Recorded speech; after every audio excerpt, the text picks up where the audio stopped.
હુમલા બાદ police alert છે। શહેરમાં સંવેદનશીલ વિસ્તારોમાં બંદોબસ્ત વધારી દેવામાં આવ્યો છે। કોમી દ્રષ્ટિએ સંવેદનશીલ વિસ્તારોમાં સઘન સુરક્ષા ગોઠવવામાં આવી છે। રાષ્ટ્રવિરોધી તત્વો સક્રિય ન બને તે માટે સૂચના આપવામાં આવી।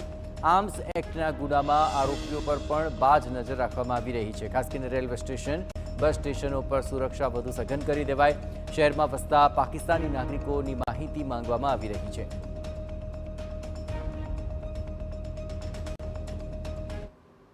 પોલીસ પ્રેઝન્સ, વિઝિબિલિટી અને કોઈપણ અનિચ્છનીય બનાવ ન બને તે અંગે આપણે સ્ટ્રોંગ સિક્યુરિટી અરેન્જમેન્ટ આપણે અમલમાં મૂકી છે। સાથે સાથે અગાઉ જે કઈ ઇસમો એન્ટી નેશનલ એક્ટિવિટી સાથે જોડાયેલા હતા કે આર્મ્સ એક્ટ, એક્સપ્લોઝિવ્સ એક્ટ વગેરે ગુનાઓમાં પણ આપણે જે અટક કરી છે એવા ઇસમોના પણ આપણે વેરઅબાઉટ્સ અને એન્ટીસિડન્ટ આપણે ચેક કરી રહ્યા છીએ, જેથી કરીને આવા તત્વો શહેરમાં સક્રિય ન બને।